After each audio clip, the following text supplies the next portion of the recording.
Hello everyone, welcome back. कैसे हैं आप लोग? आशा करते हैं आप लोग बहुत अच्छे होंगे। डियर स्टूडेंट्स, आप सभी लोग गुस्सा तो बहुत होंगे और आपका गुस्सा जायज़ भी है क्योंकि गलती मैंने करी है। जी हाँ डियर स्टूडेंट्स, मैंने आप सभी लोगों से बोला था कि अप्लाइड मैथ थर्ड की क्लास 1 अगस्त से कंटिन्यू हो जाएगी और 1 अगस्त को मैंने आप सभी लोगों को क्लास प्रोवाइड कराया। उसके बाद कोई क्लास नहीं हुई। आज 13 अगस्त है और अभी तक कोई भी क्लास नहीं हुई, ना तो चैनल पे कोई वीडियो पर आप लोग देख पा रहे होंगे।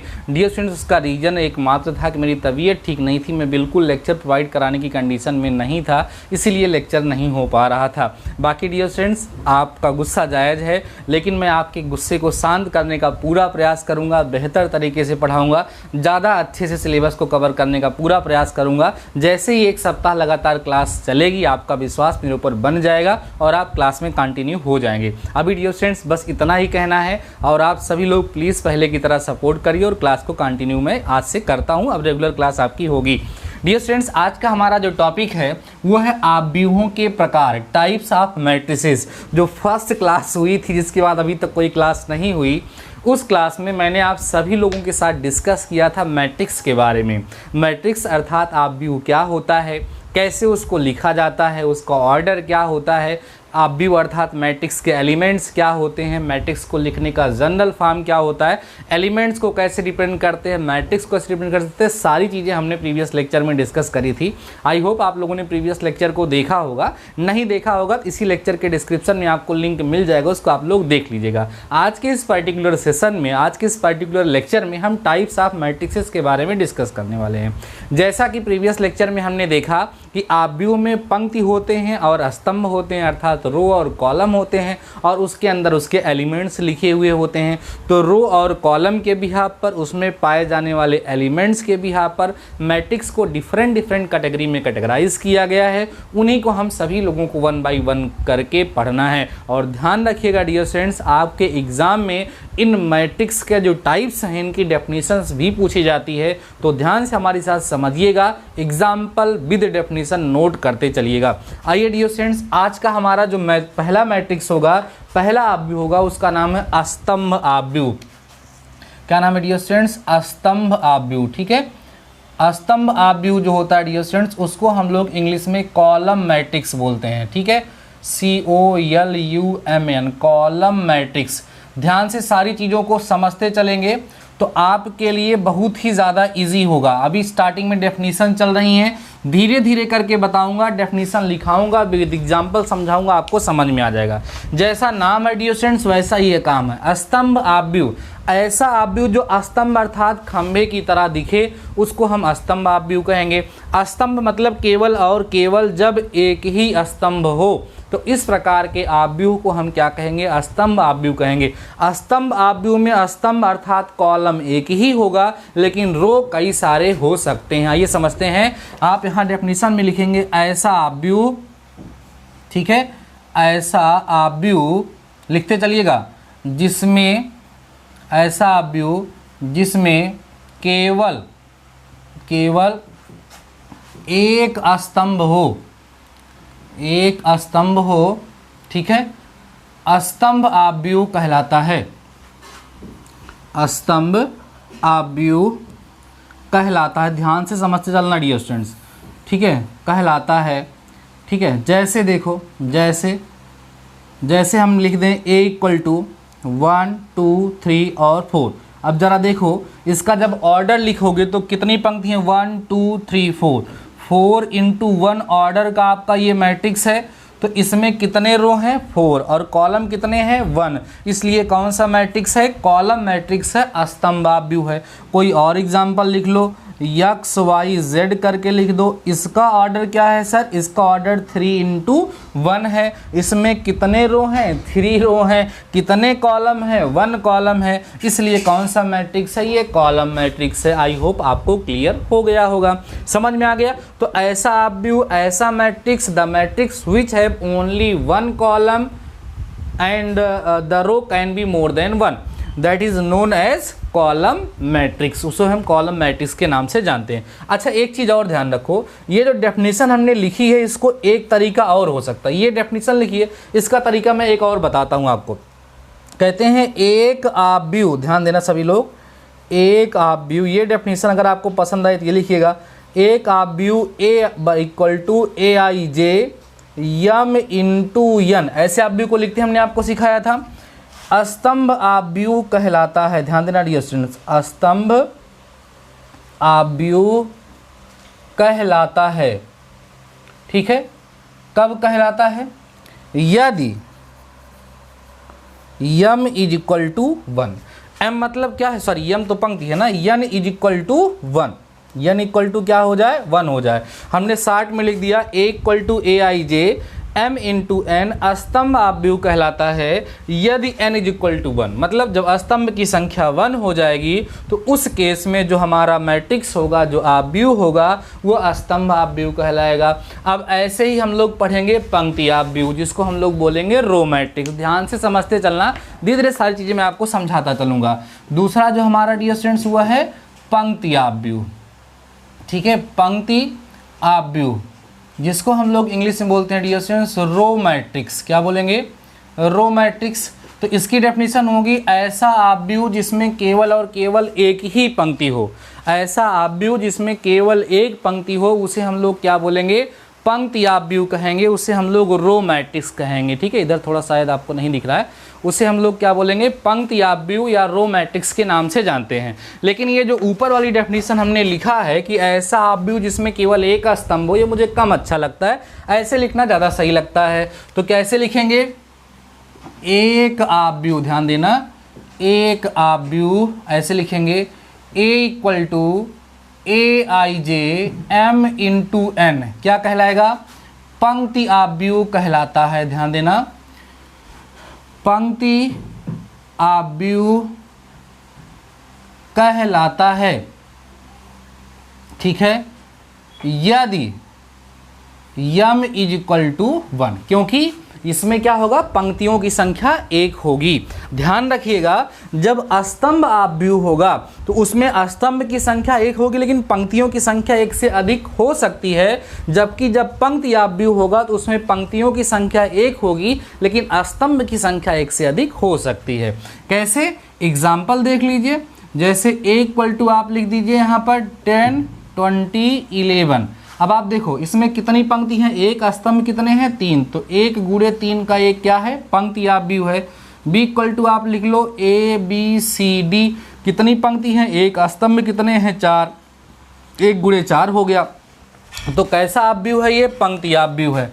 ये हमारे ए और बी दोनों कैसे आव्यूह हैं?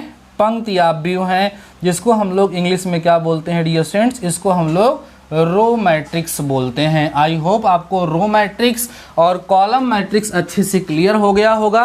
रो मैट्रिक्स में केवल एक रो होती है और कॉलम मैट्रिक्स में केवल एक कॉलम होता है। जैसे नाम है वैसे ही इसकी डेफिनीशन है। इन दोनों डेफिनीशन को नोट करिए, तब मैं आपको बताता हूँ अगला टाइप मैट्रिक्स का, ठीक है। एकदम बोर मत होइएगा, अभी धीरे धीरे करके लेक्चर को हम स्टार्ट कर रहे हैं। स्लोली डेफिनेशन को हमारे साथ समझते चलिए, नोट डाउन करते चलिए, उसके बाद फिर सारी चीज़ें आपको आसानी से मैं सिखाता चला जाऊंगा।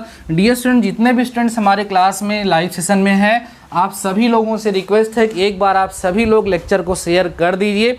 गुस्सा है मैं मान सकता हूं, लेकिन एक बार लेक्चर को आप सभी लोग शेयर कर दीजिए अपने दोस्तों के साथ। और अगर लेक्चर को लाइक नहीं किए हो यार तो एक बार लाइक कर दो, मैं रेगुलर आपको पढ़ाऊंगा, समस्या थी ऐसी, है ना। अब हम बात करेंगे जिसका नाम है क्षैतिज आव्यूह। पढ़ेंगे डियर स्टूडेंट्स क्षैतिज आव्यूह। अगला टाइप है हमारा क्षैतिज आव्यूह, जिसको हम लोग इंग्लिश में बोलते हैं हॉरिजॉन्टल मैट्रिक्स। हॉरिजॉन्टल मैट्रिक्स इसको हम लोग इंग्लिश में कहते हैं, ठीक है, ध्यान समझना। हॉरिजॉन्टल मैट्रिक्स क्या होता है? ऐसा मैट्रिक्स जो हॉरिजॉन्टल दिखे, जो क्षैतिज दिखे। अब आप जरा देखो कोई आव्यूह, कोई मैट्रिक्स क्षैतिज कब दिखेगा? ए इक्वल टू, जरा देखो 2, 4, 5, 7, 9, 11। अब आप देखो ये क्षैतिज दिख रहा है कि ऊर्ध्वाधर? मतलब ये हॉरिजेंटल दिख रहा है कि वर्टिकल, आप देखेंगे तो ये हॉरिजेंटल दिख रहा है। हॉरिजेंटल कब दिख रहा है? क्योंकि इसमें रो कम है, कॉलम ज़्यादा है। रो 2 है और कॉलम क्या है? 3।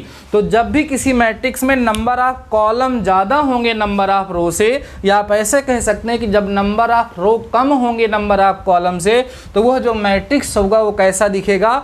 हॉरिजॉन्टल दिखेगा। और उस टाइप के मैट्रिक्स को हम लोग क्या बोलेंगे? हॉरिजॉन्टल मैट्रिक्स के नाम से जानेंगे। तो आइए शॉर्ट में इसकी डेफिनेशन लिखते हैं। ऐसे लिखेंगे, एक आव्यूह, ठीक, एक आव्यूह equal to AIJ m into n क्या कहलाएगा?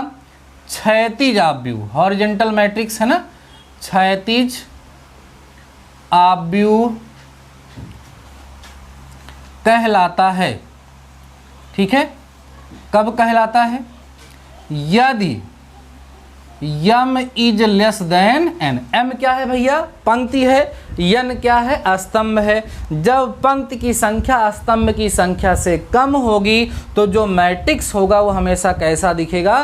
क्षैतिज दिखेगा, हॉरिजॉन्टल दिखेगा। इसलिए उसको हम लोग क्षैतिज आव्यूह के नाम से जानेंगे। एग्जाम्पल आपके सामने हमने पहले ही लिख दिया है, जिससे आपको स्पष्ट रूप से ये समझ में आ जाए। कोई और एग्जाम्पल ले लो। b इक्वल टू, जैसे आप ले लो 1 2 3 4 5 7 9 11।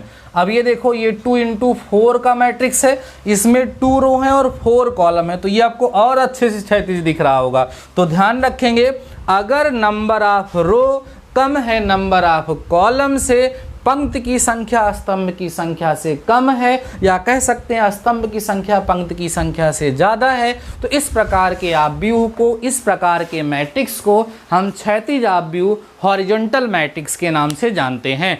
साथ ही साथ आप इसको नोट करते चलेंगे। अगला मैट्रिक्स हमारा डियर स्टूडेंट्स है ऊर्ध्वाधर। इसको बोलेंगे ऊर्ध्वाधर आव्यूह। ध्यान समझ चलना, ऊर्ध्वाधर आव्यूह, जिसको हम लोग बोलते हैं वर्टिकल मैट्रिक्स। वर्टिकल मैट्रिक्स ऐसा मैट्रिक्स जिसमें रो ज़्यादा हो, कॉलम कम हो। किससे आपस में बात हो रही है? ऐसा आव्यूह जिसमें स्तंभों की संख्या, पंक्तियों की संख्या स्तंभों की संख्या से अधिक होगी, इस प्रकार के आव्यूह को ऊर्ध्वाधर आव्यूह कहेंगे। लेकिन डेफिनेशन लिखने का नया तरीका जो मैंने बताया, ऐसे लिखेंगे। क्या लिखेंगे? एक आव्यूह, ध्यान देना, एक आव्यूह A equal to AIJ m into n क्या कहलाएगा? बोलो। ऊर्ध्वाधर, है ना, ऊर्ध्वाधर आव्यूह कहलाता है। ऊर्ध्वाधर आव्यूह कहलाता है। कब कहलाता है? यदि m is greater then n।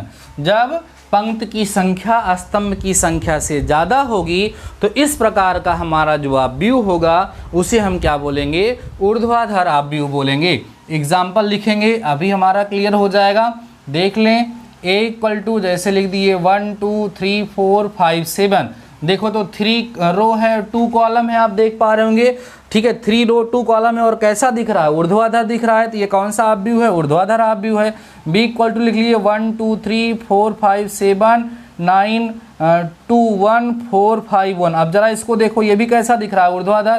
कितनी पंक्ति है इसमें? 4। और कितने स्तंभ है? 3। तो 4 गुणे 3, पंक्ति की संख्या स्तंभ की संख्या से यहाँ दोनों केस में क्या है? ज़्यादा है। जब पंक्ति की संख्या अर्थात number of row is greater than number of column, then that type of matrix is known as vertical matrix. I hope आपको क्लियर हो गया होगा। इन दोनों डेफिनेशंस को भी आप सभी लोग फटाफट से नोट करिए डियर स्टूडेंट्स। तब हम लोग करते हैं अपना नेक्स्ट टाइप। आप लोगों ने समझ लिया पंक्ति आव्यूह क्या होता है, स्तंभ आव्यूह क्या होता है, क्षैतिज आव्यूह क्या होता है और ऊर्ध्वाधर आव्यूह क्या होता है। अगला टाइप हमारा जो है डियर स्टूडेंट्स, उसका नाम है वर्ग आव्यूह। वर्ग आव्यूह जिसको हम लोग बोलेंगे क्या? जिसको हम लोग बोलते हैं स्क्वायर मैट्रिक्स। अब ध्यान से सुनिएगा, अभी तक आप सभी लोगों ने ये 2 मैट्रिक्स जो पढ़ा, जो 4 टाइप के मैट्रिक्स पढ़े, जिसका नाम है क्या? स्तंभ आव्यूह और पंक्ति आव्यूह, ऊर्ध्वाधर आव्यूह और क्षैतिज आव्यूह। ये आव्यूह उतने ज़्यादा इम्पॉर्टेंट नहीं है जितना अब होने वाला है।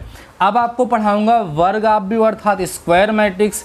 स्क्वायर मैट्रिक्स में आपको डायगोनल एलिमेंट्स पढ़ाए जाएंगे, लीडिंग डायगोनल पढ़ाया जाएगा, उसी के बिहाफ पर आपको डायगोनल मैट्रिक्स पढ़ाया जाएगा, उसी के बिहाफ पर आपको स्केलर मैट्रिक्स पढ़ाया जाएगा, उसी के बिहाफ पर आपको आइडेंटिटी मैट्रिक्स पढ़ाया जाएगा। और आइडेंटिटी मैट्रिक्स हो गया या डायगोनल मैट्रिक्स हो गया, ये मैट्रिक्स में बहुत ही महत्वपूर्ण भूमिका निभाता है, इसलिए इन सारे टॉपिक को ध्यान से समझेंगे और इसको नोट करते जरूर से ज़रूर चलेंगे। तो अगला टाइप हमारा डियर स्टूडेंट्स क्या है? वर्ग आव्यूह। ठीक है, वर्ग आव्यूह ध्यान से समझ लेना।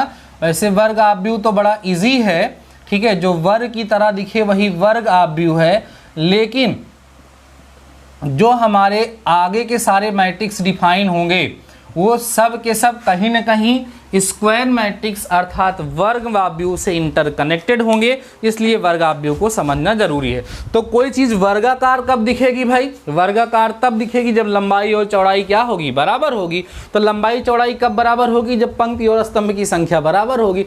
तो नॉर्मल सी बात है, ऐसा आव्यूह, ऐसा मैट्रिक्स जिसमें पंक्ति की संख्या और स्तंभ की संख्या आपस में क्या हो? बराबर हो, उसे हम लोग क्या बोलते हैं? वर्ग आव्यूह के नाम से जानते हैं। A matrix in which number of rows and number of columns are same, that is called square matrix. आइए समझते हैं, लिखेंगे एक आव्यूह, एक आव्यूह A equal to AIJ m into n वर्ग आव्यूह है ना, वर्ग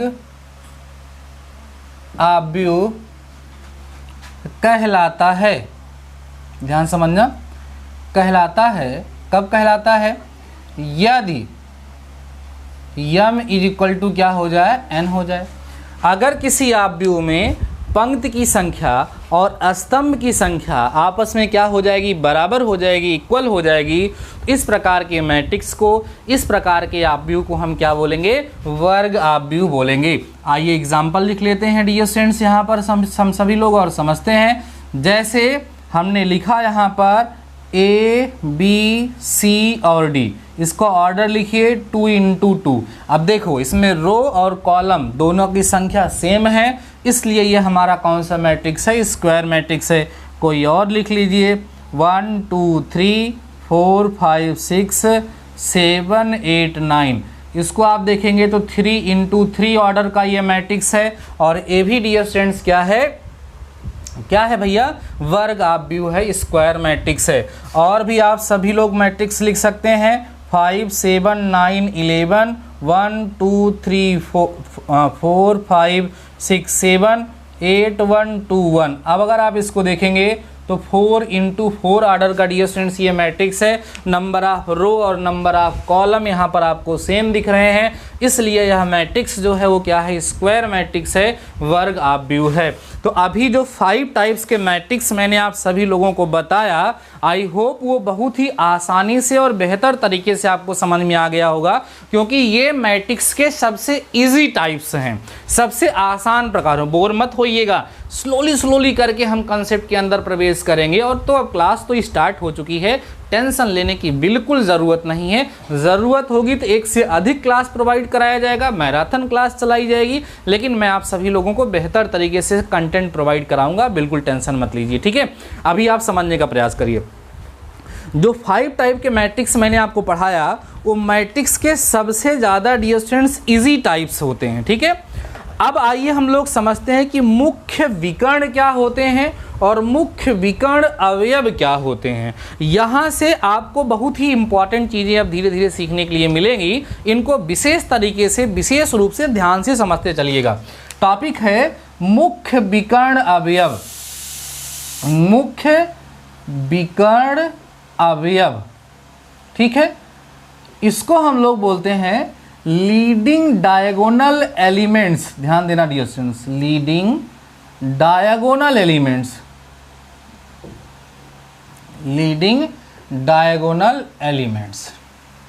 ठीक, समझते हैं कि ये लीडिंग डायगोनल एलिमेंट्स क्या होते हैं। पहली चीज मैंने आपको बताया कि अब जो आप लोग पढ़ने वाले हैं वो सब स्क्वायर मैट्रिक्स से कनेक्टेड होने वाला है ना। तो ये जो लीडिंग डायगोनल होता है ये होता किस में है, स्क्वायर मैट्रिक्स में होता है। और डायगोनल एलिमेंट्स भी जो होते हैं वो कहाँ होते हैं, स्क्वायर मैट्रिक्स में। समझाता हूँ, समझ में आएगा आपको। जैसे सपोज करो डियर स्टूडेंट्स कि हमारे पास ये कोई एक मैट्रिक्स है ABCDEF GH और I। आपको ये दिख रहा होगा कि ये आपके सामने एक मैट्रिक्स है। कैसा मैट्रिक्स है डियर स्टूडेंट्स, ये आपके सामने एक स्क्वायर मैट्रिक्स आपको नजर आ रहा होगा। अब यहाँ डायगोनल की बात करें तो ये आपको एक डायगोनल अर्थात विकर्ण दिख रहा होगा। देखो ध्यान से, ये क्या है, डायगोनल है। ये डायगोनल है जिसको हम लोग क्या कहते हैं, विकर्ण कहते हैं। ठीक ना, क्या कहते हैं, विकर्ण। डायगोनल दिख रहा है। अब आप कहोगे सर इधर से भी डायगोनल आपको दिख रहा है। नहीं, मैं बताता हूं क्यों ये डायगोनल है। ये जो आपके सामने दिख रहा है ना, इसको मुख्य विकर्ण कहते हैं। क्या बोलते हैं, मुख्य विकर्ण। यहां लिख देता हूं मैं, मुख्य विकर्ण बोलते हैं। ठीक है, मुख्य या इंग्लिश में बोलेंगे लीडिंग डायगोनल, लीडिंग डायगोनल। और इसके अंदर जो एलिमेंट्स आते हैं, जैसे एलिमेंट्स हमारा ए है, ई है और आई है, इन एलिमेंट्स को लीडिंग या डायगोनल एलिमेंट्स कहा जाता है। क्या कहा जाता है सर, डायगोनल एलिमेंट्स के नाम से जाना जाता है। अब आइए समझते हैं इन एलिमेंट्स की पहचान क्या है। जरा देखो, ये ए कौन है, अगर ए को देखोगे तो ये A11 है, और अगर आप ई को देखोगे, ई को, तो ये A22 है। अगर आप आई को देखोगे तो ये जो है A33 है। आप जरा देखो, जैसे मैंने कहा ए को देखोगे तो ये A11 है। तो आप देखोगे कि जो डायगोनल एलिमेंट्स आपको दिख रहे हैं, इन डायगोनल एलिमेंट्स में कौन कौन आ रहा है, A11 आ रहा है, A22 आ रहा है, A33 आ रहा है, ऐसे A44 आएगा। तो ध्यान रखिएगा कि जैसे हमारे एलिमेंट्स AIJ हैं, वेयर I=J जहाँ पर हो, तो ये सारे एलिमेंट्स क्या कहलाते हैं, डायगोनल एलिमेंट्स कहलाते हैं। क्या कहलाते हैं डियर स्टूडेंट्स, डायगोनल एलिमेंट्स कहलाएंगे। और उन डायगोनल एलिमेंट्स को ज्वाइन करने वाली जो लाइन होती है उसे हम लोग क्या कहते हैं, उसे हम लोग लीडिंग डायगोनल या मुख्य विकर्ण के नाम से जानते हैं। आई होप आपको समझ में बातें आ गई होंगी। अब इसको ज़रा समझ लीजिए, कैसे समझो। देखो, मुख्य विकर्ण में, मुख्य विकर्ण ना लिखिए, ऐसे लिखिए, वर्ग आव्यूह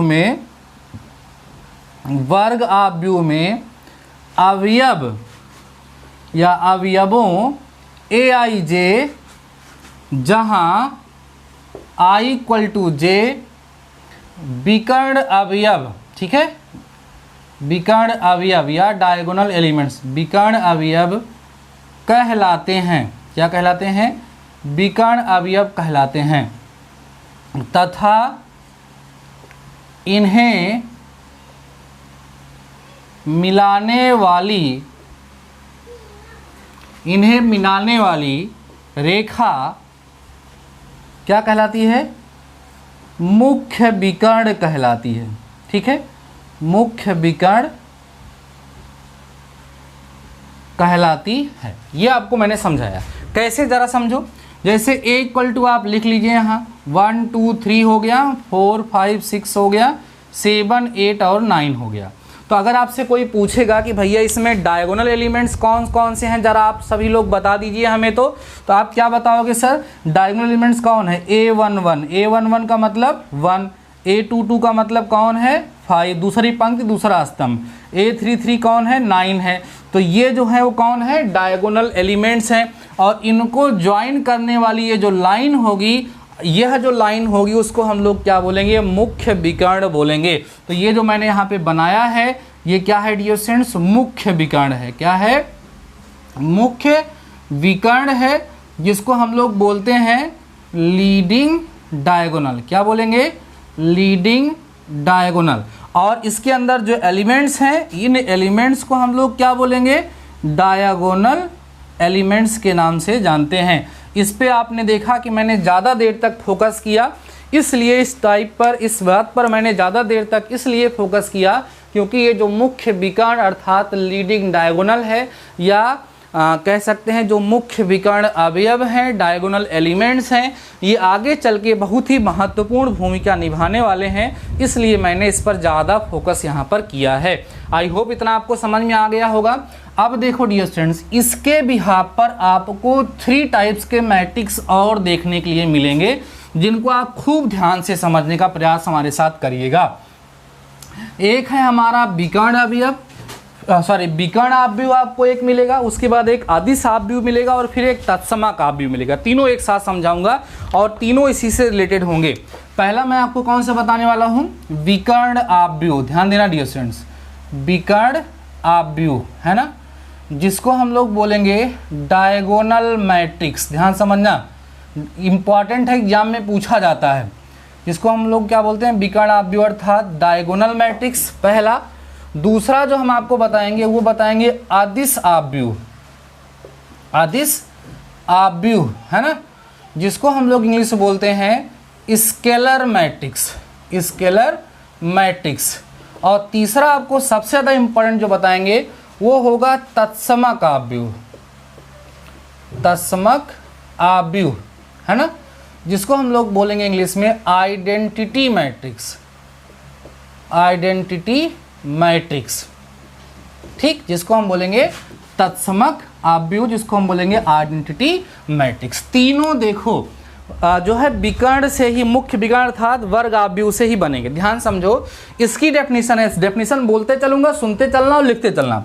इसको बोलेंगे ऐसा वर्ग आव्यूह। ध्यान रखना, विकर्ण आव्यूह भी वर्ग आव्यूह से बनता है, अदिश आव्यूह भी वर्ग आव्यूह से बनता है, तत्समक आव्यूह भी वर्ग आव्यूह से बनता है। दैट मीन्स हमारा जो डायगोनल मैट्रिक्स होता है वो भी एक स्क्वायर मैट्रिक्स होता है, स्केलर मैट्रिक्स भी स्क्वायर मैट्रिक्स होता है, और आइडेंटिटी मैट्रिक्स भी एक स्क्वायर मैट्रिक्स ही होता है। ऐसा स्क्वायर मैट्रिक्स जिसके मुख्य विकर्ण अवयव जो होते हैं उनको छोड़कर बाकी सारे के सारे अवयव, सारे के सारे एलिमेंट्स जीरो हों। ठीक है, बाकी सारे के सारे एलिमेंट्स क्या हों, जीरो हों, उसे हम लोग विकर्ण आव्यूह कहते हैं। जैसे ये आपके सामने देखो लिखा हुआ है, इसके जो विकर्ण एलिमेंट्स हैं, इसके जो डायगोनल एलिमेंट्स हैं, उसको छोड़ करके बाकी जितने भी एलिमेंट्स आप सभी लोगों को दिख रहे हैं वो सारे के सारे एलिमेंट्स क्या हैं, जीरो हैं। तो इस टाइप के मैट्रिक्स को, इस तरह के आव्यूह को हम विकर्ण आव्यूह कहते हैं। आप डेफिनेशन लिख लेंगे, ऐसा वर्ग आव्यूह जिसके विकर्ण अवयव के अतिरिक्त सभी अवयव शून्य हों। क्या लिखेंगे, ऐसा वर्ग आव्यूह, ऐसा वर्ग आव्यूह जिसके विकर्ण अवयव के अतिरिक्त सभी अवयव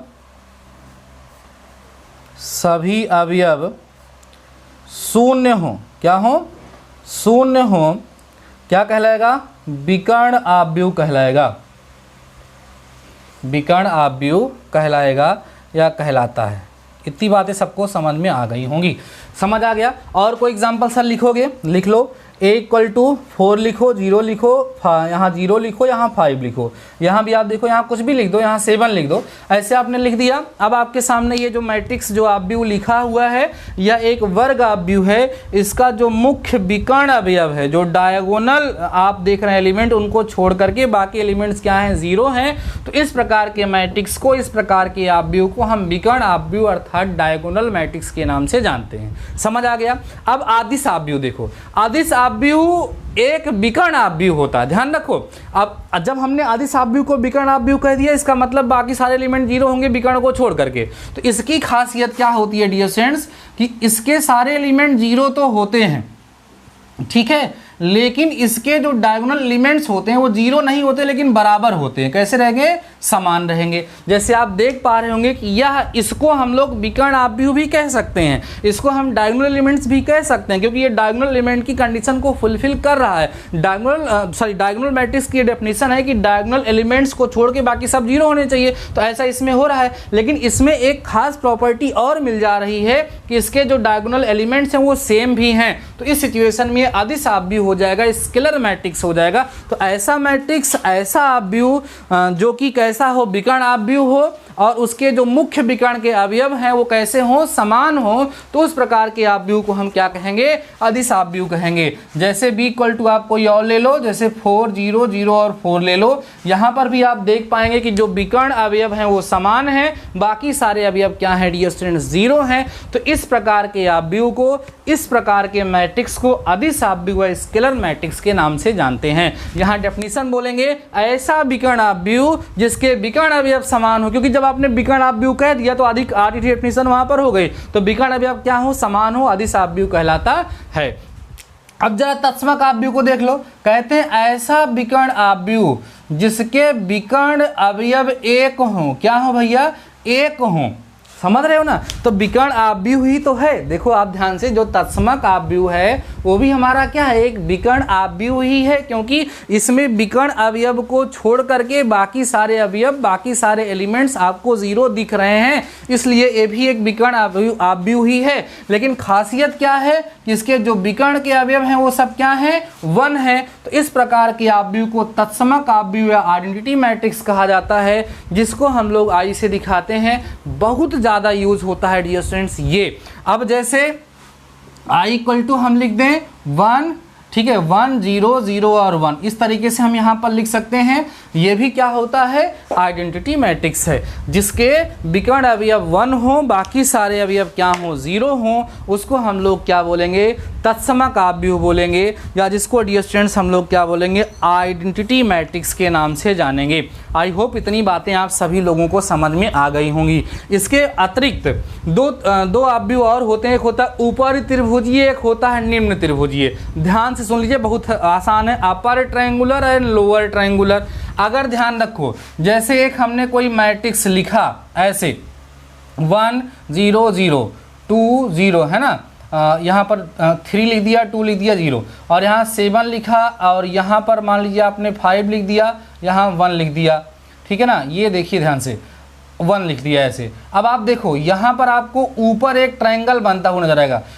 ये जो डायगोनल है उसके नीचे के एलिमेंट सब 0 हो जाएंगे, ऊपर वाला बचेगा। तो जब ऊपर वाला बचेगा तो इसको बोलेंगे ऊपरी त्रिभुजीय, अपर ट्रायंगुलर, और ऊपर वाला 0 होकर नीचे वाला बचेगा तो इसको हम बोलेंगे लोअर ट्रायंगुलर, अर्थात निम्न त्रिभुजीय आव्यूह। बहुत कम एग्जाम में आता है, लेकिन मैंने आपको बता दिया है, तो आई होप आप ध्यान रखेंगे। अगर मुख्य विकर्ण के नीचे के सारे अवयव 0 हो गए तो ऊपर एक त्रिभुज बनेगा, तब उसका नाम होगा ऊपरी त्रिभुजीय आव्यूह। और मुख्य विकर्ण के ऊपर के अवयव 0 हो गए, नीचे वाला बच गया, तो नीचे त्रिभुज बनेगा, उसे हम लोग निम्न त्रिभुजीय आव्यूह या लोअर ट्रायंगुलर मैट्रिक्स के नाम से डियर स्टूडेंट्स जानते हैं। इसके अतिरिक्त एक मैट्रिक्स और आता है जिसका नाम है शून्य मैट्रिक्स, जिसको हम लोग बोलते हैं 0 मैट्रिक्स। तो ऐसा मैट्रिक्स, ऐसा आव्यूह जिसके सारी एलिमेंट शून्य हों, 0 हों, उसे हम लोग 0 मैट्रिक्स के नाम से जानते हैं। तो ये जो हमारे मेन टाइप थे मैट्रिक्स के डियर स्टूडेंट्स, उन सारे टाइप्स को आज के इस पर्टिकुलर लेक्चर में मैंने आप सभी लोगों के साथ बेहद आसान तरीके से समझाने का, एक्सप्लेन करने का विद एग्जाम्पल, विद डेफिनेशन आपसे प्रयास किया है। आई होप सारे टॉपिक आप सभी लोगों को समझ में आया होगा। अगर आपको लेक्चर पसंद आया है तो एक बार कमेंट सेक्शन में प्यारा सा कमेंट करके ज़रूर से ज़रूर बताइएगा। बाकी डियर स्टूडेंट्स, आज के इस लेक्चर में बस इतना ही। मिलते हैं नेक्स्ट लेक्चर के साथ, नेक्स्ट टॉपिक के साथ। तब तक लिए शानदार रहिए और पढ़ते रहिए।